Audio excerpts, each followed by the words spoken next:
성남의 미래는 어떤 모습일까요? 미래는 기술이고 기술은 사람에서 시작됩니다. 스마트한 인재들이 모여 첨단 4차 산업의 중심이 되는 곳, 판교. 판교가 앞으로 더 넓어진다는 것은 대한민국의 미래가 더 넓어진다는 뜻입니다. 4차 산업의 속도에 맞춘 소통행정, 기술에 맞는 규제는 성남의 새로운 상식이 될 것입니다. 사람은 환경에서 살아갑니다. 탄천에 언제나 깨끗한 샘물이 흐르듯 이제 새로운 성남의 역사가 시작됩니다. 교통이 사방으로 원활한 성남은 많은 사람들이 어우러져 소통하는 수도권의 중심, 스마트 교통허브가 될 것입니다. 이제 삶의 재개발, 재건축이 필요한 시점입니다. 새로운 환경을 만드는 신뢰의 행정이 삶의 질을 높입니다. 환경은 혁신에서 길을 찾습니다. 성남의 바이오S 첨단 클러스터는 미래 혁신 산업의 새로운 성장 동력이 되며 스마트 헬스케어 센터로 건강관리 취약 사각지대의 문제를 해결합니다. 혁신은 융합에서 나옵니다. 바이오 헬스와 AI의 융합, 메타버스와 블록체인 육성으로 문화와 첨단 산업이 융합하는 창의적인 생태계를 구축합니다. 이제 성남에 희망을 심습니다. 1인 가족시대 맞춤형 도시, 국가유공자를 기억하는 도시, 교통약자도 배려하는 촘촘한 맞춤 복지의 도시. 성남의 첨단에는 사람이 있습니다. 성남의 혁신에도 사람이 있습니다. 기술과 환경을 혁신해 희망을 만들어내는 첨단과 혁신의 희망도시. 여기는 대한민국 4차 산업 특별도시 성남입니다.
성남문화원이 내고장 성남 바로 알기 프로그램을 진행합니다.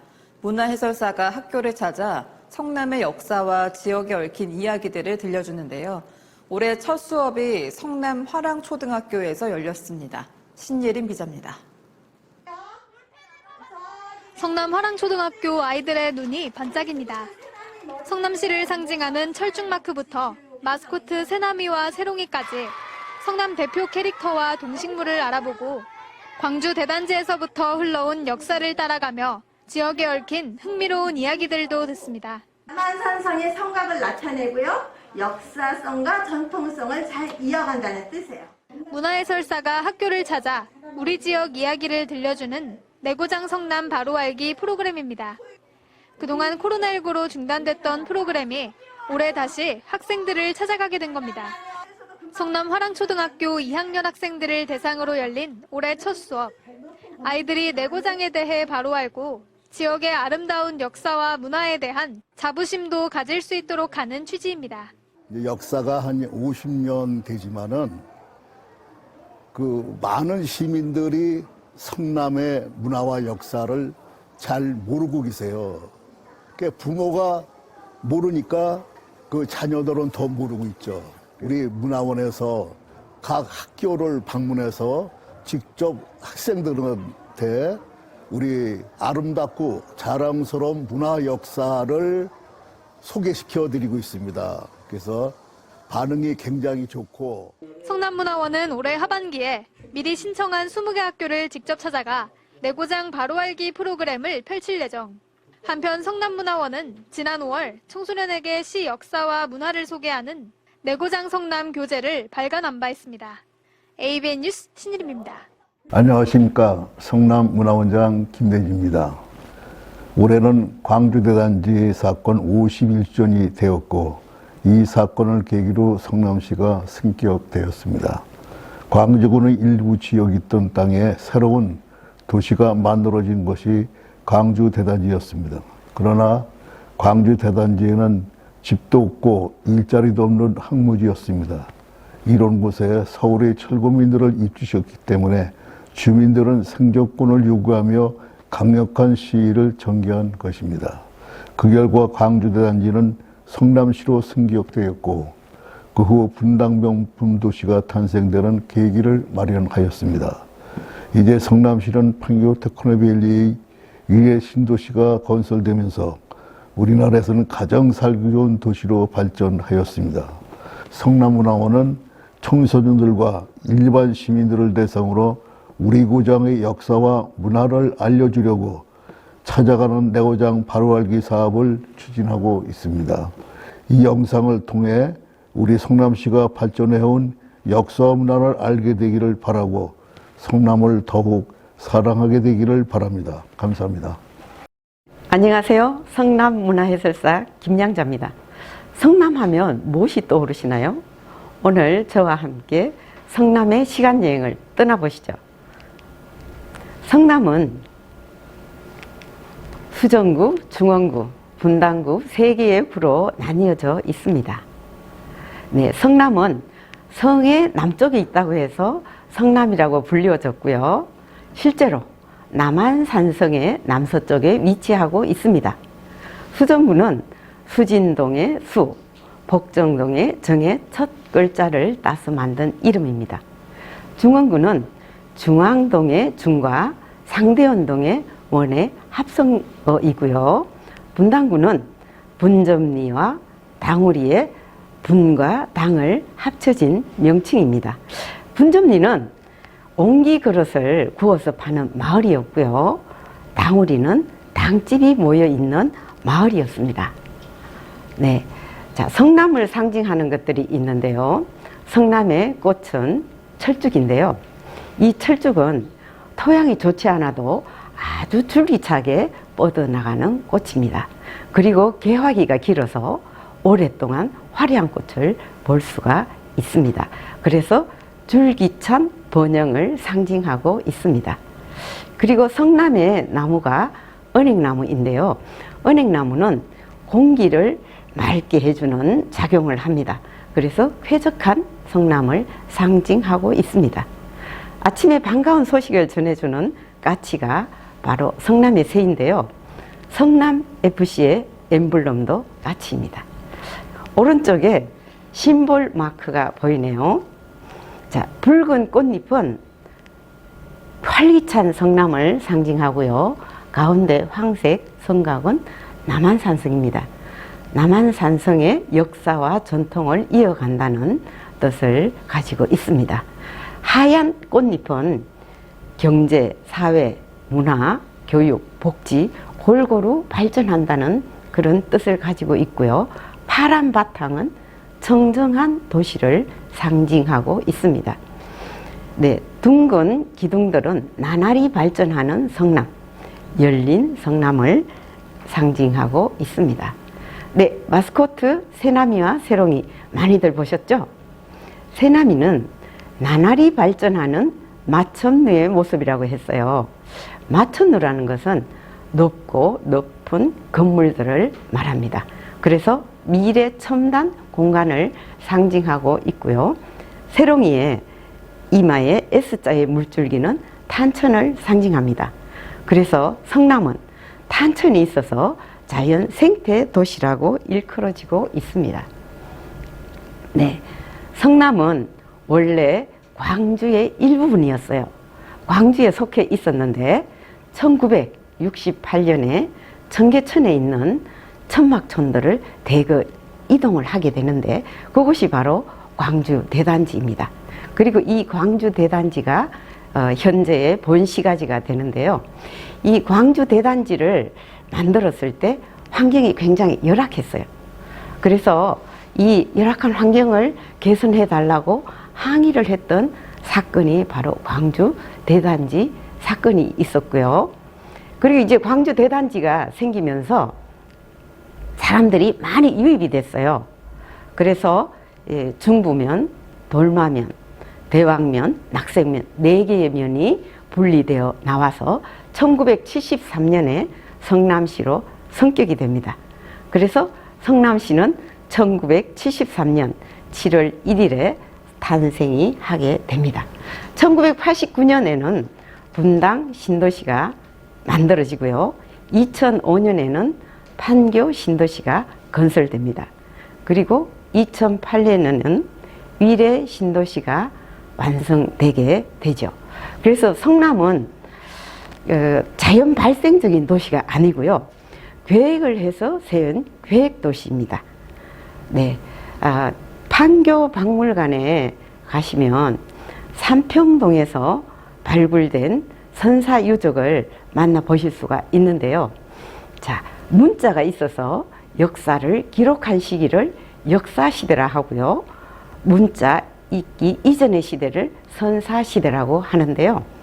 자, 주먹도끼는 구석기 시대에 아주 중요한 도구였죠. 그리고 신석기 시대 때에는 인간이 최초로 만든 도구가 바로 빗살무늬 토기입니다. 그리고 청동기 시대가 되면 이제 마을이 형성되고 이제 그때 많은 사람들이 이제 살게 되죠. 모여서. 그래서 청동기 때의 대표적인 토기가 바로 구멍무늬 토기입니다. 네, 중앙공원에 가시면 고인돌 정원을 만나보실 수가 있습니다. 고인돌이라는 것은 청동기 시대 때의 부족장의 무덤입니다. 분당을 개발하면서 분당동, 도천동, 야탑동, 순회동 이 일대에서 116개의 고인돌을 찾아냅니다. 지금도 성남이 살기 좋은 곳이지만 아주 먼 옛날에도 기후가 온화하고 탄천이 있어서 물이 풍부하고 땅이 기름진 살기 좋은 곳이었다는 것을 증명해주고 있습니다. 네, 다시 판교 박물관인데요. 자, 삼국시대 고구려 백제의 돌방 무덤을 가서 보실 수가 있는데요. 왼편에 있는 것이 고구려의 돌방 무덤이고요. 오른편에 있는 것이 백제의 돌방 무덤입니다. 자, 삼국시대에도 이것만 보더라도 삼국시대에도 성남이 중요한 요충지였다는 것을 알 수가 있습니다. 네, 세계문화유산인 남한산성인데요. 남한산성은 자연과 역사가 잘 보존된 곳이죠. 그리고 1600년 전에 통일신라 문무왕 때 주장성이라는 성을 8km 쌓았어요. 그래서 그 당시에 당나라의 침략을 막아내고 고려 때는 몽골족의 침략을 막아냅니다. 그리고 이 성이 몇백 년 동안 방치되어 오다가 조선의 16대 왕인 인조임금께서 이 허물어졌던 두장성을 4km를 이어서 개축을 하게 됩니다. 그래서 지금 우리가 보고 있는 남한산성은 그때 만들어진 것이고요. 그래서 이 남한산성은 1000년 동안의 성벽사를 한눈에 볼 수 있는 교과서라고 할 수가 있습니다. 그래서 세계문화유산에 등재되는데 한 몫을 했습니다. 네, 자, 남한산성 가장 높은 데 가시면 수호장대를 만나실 수가 있는데요. 장대라는 것은 장군이 군사를 총지휘하는 지휘소입니다.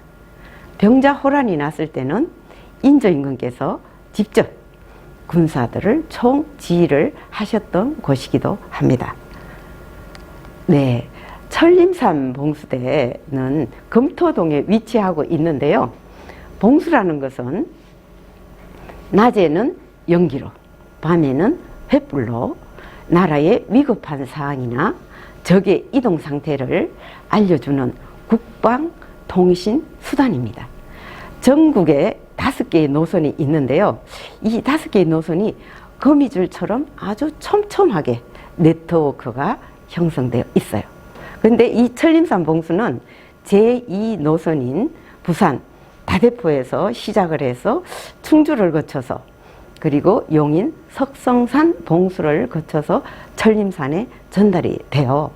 그리고 이 천림산 봉수는 서울 남산에 있는 봉수대의 마지막 종착지이자 집결지에 모이게 됩니다. 그래서 이 천림산 봉수는 조선시대 때에 한 몇백 년 동안 이렇게 진행되어 오다가 1894년에 전신전환이 생기면서 폐지되었고요. 지금 천림산 봉수는 지금 경기도 기념물 제179호로 지정이 되어 있는데요. 아주 좋은 소식이 있어요. 봉수대로서는 최초로 이 노선인 16개의 봉수대, 천림산 봉수대를 포함해서 내년에 국가문화재인 사적으로 지적될 예정에 있습니다. 네. 네, 여기가 바로 남산에 있는 봉수대인데요. 옛날에는 목멱산이라고 불리워졌습니다. 네, 친구들 탄천 다 한 번씩 가보셨죠? 예, 탄천은 성남의 아이콘이라고 할 수 있습니다. 오른편에 지금 지도를 보시면 아주 독특하게 지도의 중심부를 관통해서 흐르는 것을 볼 수가 있는데요. 이 탄천은 용인시 구성면 청덕동 물풀의 우리라는 작은 계곡에서 발원을 합니다. 그래서 용인을 거쳐서 성남을 통과해서 한강으로 유입되는 중요한 하천인데요. 이 전체 길이가 32km예요. 그 중에서 2분의 1인 16km가 우리 성남을 관통해서 흘러 들어가는 중요한 하천입니다. 네. 자, 일제강점기라는 것은 일본이 강제로 우리나라를 36년간 점령을 했던 시기인데요. 그 당시 많은 사람들이 독립운동을 하셨죠. 대표적인 인물이 있으시다면 3.1운동을 주도했던 유관순 언니 누나를 들 수가 있고요. 성남에 3.1 만세운동을 주도하신 분이 바로 한백봉 선생님이 계십니다. 네, 그래서 성남문화원에서는 지금도 3월 1일이 되면 그때의 정신을 기리기 위해서 기념 행사를 진행하고 있습니다. 네, 성남 항일 의병 기념탑은 낙생대 공원에 가시면 볼 수가 있는데요. 자, 의병이라는 것은 일반인이 나라를 찾기 위해서 처절하게 목숨을 바치면서까지 독립운동을 하신 분들인데 그 대표적인 인물이 바로 남상목 의병장이십니다. 자, 이분께서는 굉장히 활동을 많이 하셨어요.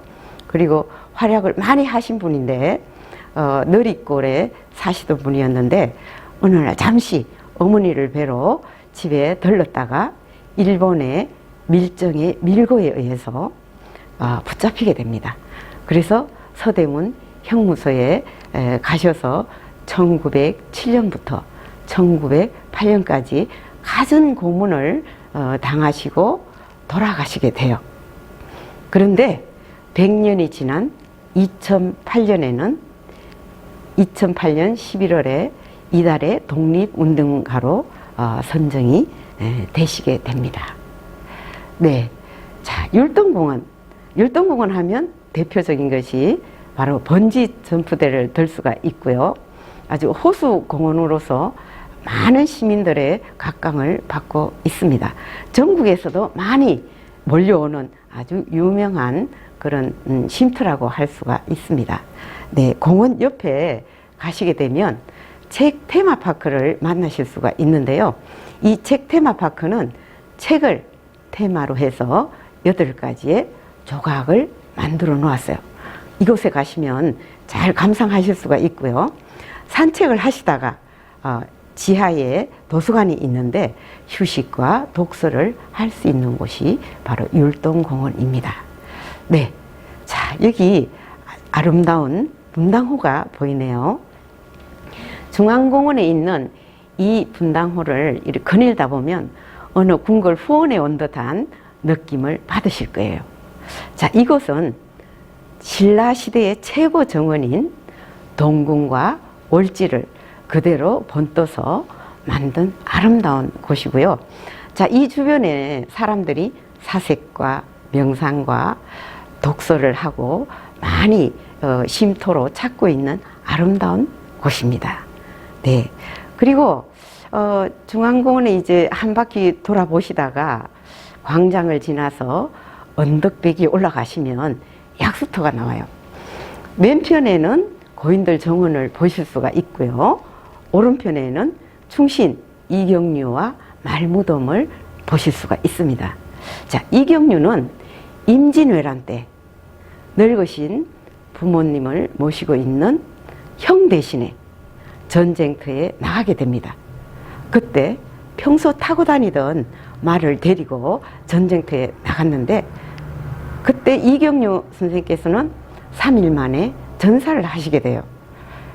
이때 이 말이 주인의 피 묻은 옷과 유서를 물고 경북 상주에서 500여 길을 달려와서 중앙공원에 있는 순회동에 와서 주인의 전사 소식을 전하고 먹지도 않고 울다가 죽고 말았어요. 그래서 사람들이 이제 이경류 선생 무덤 아래 말무덤을 만들어 주고요. 이 말을 충성충 말마자를 써서 충마청이라고 불리워지고 있습니다. 네, 한국자벌드는 전국의 가장 큰 규모의 직업체험관이죠. 청소년들이 자기 적성을 찾기 위해서 다양한 직업체험을 할 수 있는 곳이 바로 이곳입니다. 네, 자, 성남을 문화의 도시라고 일컬어지고 있는데요. 성남 아트센터는 국내외의 대작 공연들을 하고 있고요. 그리고 오케스트라, 발레까지 다양한 공연이 진행되고 있는 곳입니다. 네, 유명한 전국에서도 손꼽히는 중앙공원에 있는 야외 공연장입니다. 이 야외 공연장은 아주 잔디밭에서 약 10,000명이 모여서 다양한 공연을 감상하실 수 있는 곳인데요. 자, 7월부터 10월까지 매주 토요일마다 국내의 유수한 가수 그리고 클래식, 국악 전체의 그 장르를 망라해서 공연을 보실 수 있는 곳입니다. 네, 우리 성남을 미래 첨단 혁신 도시라고 얘기하고 있는데요. 실제로 판교 테크노밸리는 한국의 실리콘밸리입니다. 그래서 제1 판교 테크노밸리에서는 네이버, 카카오, 넥슨 등 우리나라의 아주 유수한 게임 업체나 IT 산업체가 약 1,300개가 입주해 있고요. 매년 그 매출이 107조를 달성하고 있는 대단한 곳입니다. 그래서 판교 테크노밸리는 4차 산업의 혁명이 진행되는 곳이 바로 이곳입니다.